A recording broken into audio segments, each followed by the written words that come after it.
Is it really true? Is Anna back on YouTube? Yes, it's true. What? It has been over a year and I am so excited. Like, so excited to finally be back, finally be shooting videos again. Anyways, so today's video is going to be on this look right here. My foundation routine that I do during the summer and during the winter, whenever, using cream products because I have really dry skin. So to achieve the maximum amount of dew, this is what I do. And this video is extra special to me because all of the products that I use all over my face, all of them, every single one, is cruelty free. And some of my favorite brands are cruelty free, like ColourPop, that's my ride or die. Milani, that's my other ride or die. Can you have two ride or dies? And Too Faced is Anastasia Beverly Hills. Come on. Like, there are a lot of companies that are cruelty free. Even though I'm looking at you, Makeup Forever, you disappoint me. Anyways, so I hope you enjoy this video. I hope that you like this look. And if you want to learn how to achieve it, even though you clicked on this video, so clearly you do, keep watching. Bye. Well, hello there. Okay, so I'm going to be priming my skin with the NYX Illuminator in the pinky shade. And I'm going to be mixing the Too Faced Born This Way with the Milani Conceal and Perfect 2-in-1 foundation. The Milani one is matte and full coverage and like flawless, but it is a little too dry on my skin. Especially for the summer, I like to be very dewy. So the Too Faced one is perfect to mix with it because the Too Faced one is very hydrating. And the mix is absolutely perfect, and I like the color as well. I'm using the NYX HD Concealer in, I'm not sure the shade, I'll be putting it down in the description bar. But I'm using that to highlight and conceal underneath my eyes. I'm also putting it down the bridge of my nose, in the center of my forehead, and also in my chin, on my chin, not in my chin. Dance break.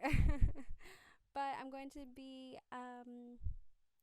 blending that out with the Real Techniques Miracle Complexion Sponge. I love this sponge. It does the trick. It's so inexpensive. Get it. I'm also going to be setting my eyes with the RCMA No Color Powder with that sponge as well. And I'm going to be bronzing up the skin with the e.l.f. Cream Bronzer in that duo with the e.l.f. Stippling Brush, the small one. I love this combination. This bronzer gives me like that sun-kissed glow. It's so dewy and it makes me look healthy and it brings back life to my face. I love it so much and it blends out like a dream. Seriously. I'm gonna get the ABH Contour Kit, the cream version, in Fair, and that's that like middle shade, and I'm placing that right underneath my cheekbones. I'm keeping it more towards the back of my face. I don't want it to come down too far. I want it to look a little bit more natural, and I'm blending that out with the stippling brush as well. Putting it underneath my jaw to hide the double chin. Now I'm going to clean up that contour a little bit with the concealer, just a little bit of the concealer, and I'm blending that out just so that it doesn't look so muddy down there and that it like sharpens up the contour. I'm going to be doing it to the other side of my face off camera. Now I'm going to bake. Because I put down that concealer, I do like to put down more powder just to keep things from like slipping and sliding all over the place. And while that sets, I'm going to be taking the BH Cosmetics Carly Bybel palette and setting my concealer with that light shade. I love this palette. It's seriously right up my alley. I'm taking that warm mauve shade and I am putting that in my transition area. This is the color that's going to help blend all of the other shadows together. And I'm using the Sigma E40 brush to do so. Just remember to go back and forth, keep blending, just make sure that you're adding small amounts and then building it up instead. I also keep a clean blending brush just to make sure that everything comes out seamless. Taking this Milani eyeshadow palette, which is so great, the best one I've found at the drugstore, and I'm using the Sigma E25, I believe that's what it's called, just like the MAC 217. And I am just deepening up the crease with that brown shade and blending it out again with the E40. And now I'm taking that pinky shade that Carly uses to highlight all the time and the Sigma base shadow brush. Seriously, this is my favorite brush to pack on color. And this color is so pretty and so like pearly. I love it so much. This combination was really, really great.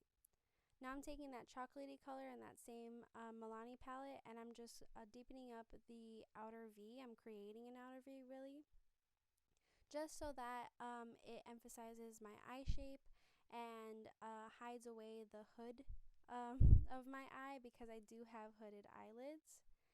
And by doing this, I'm just creating more depth and adding more shadow. Just blending that out.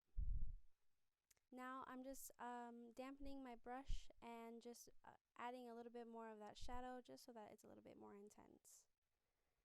Now, because I don't have a brown eyeliner, I did use my Dip Brow Pomade from Anastasia.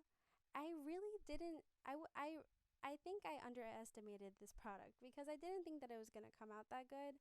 And I love the way that it came out. It's not as matte as I would like it to be, but honestly, it stayed put.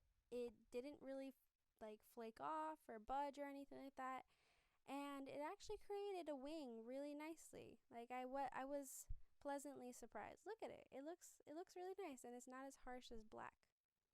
Now I'm going to take this push liner brush from e.l.f. and I'm going to define my lower lash line with that dark color. I'm just focusing it right in between my lashes, my lower lashes, and I'm going to blend that out with that mauve shade and the Sigma E25. I am just highlighting the inner corners and my brow bone and basically everywhere I can highlight with that highlight shade from the Carly Bybel palette. It's the lightest pinky shade. I love this shade. It's gorgeous. Seriously, one of my favorite highlighting shades. Now I added the Ardell Demi Wispies like always. Now I'm going to just brush off that baking excess powder, and I'm going to be using the Milani powder blush in Romantic Rose, my favorite blush by far ever. And I'm taking this NYX illuminator just to use as a base for my highlight that I'm going to put on top of it. And you guys are going to see how like nice this makes it look, but this highlight is the best product I've ever had before, ever. Like seriously, go buy it. This is the Laura Mercier Matte Radiance Baked Powder in 01 Highlight. It is the most amazing highlighter I've ever used in my entire life. Seriously, it doesn't emphasize my texture lines or anything like that, but it creates the nicest glow. I'm adding a little bit of that highlight on top of it from the Carly Bybel palette just to, you know, give a little bit more extra oomph. Look at that highlight. It looks so pretty. I love it so much. If you like the dew, go for that duo. So on my lips, I am mixing ColourPop Ultra Matte Lip in Beeper with Clueless. And I wanted a rosy brown, but I thought that Beeper was a little bit too on the tan shade. So I added Clueless, and I really did enjoy the way that it looked. I thought it was a nice formula until I did this. I don't even know where that shadow came from. I fixed it though, no worries. And now I am setting my face with the Wet n Wild setting spray. I hope you enjoy this look though. So, you made it to the end of the video. Thank you so much for watching. I hope you truly enjoyed watching me do this on my face. Okay. Oh, mishap. What was I saying? I forgot what I was saying. If you have any suggestions on videos that you would like to see later on in the future, let me know. I am totally open to suggestions. I'm totally open to your opinions. So if you think that this look was ugly, let a girl know. Let a girl know. I hope that you have a great one and that your day is running smoothly. And best wishes and God bless. Mwah. I love you and thank you so much for watching again. Bye. Oh, and subscribe if you haven't already. Bye, guys.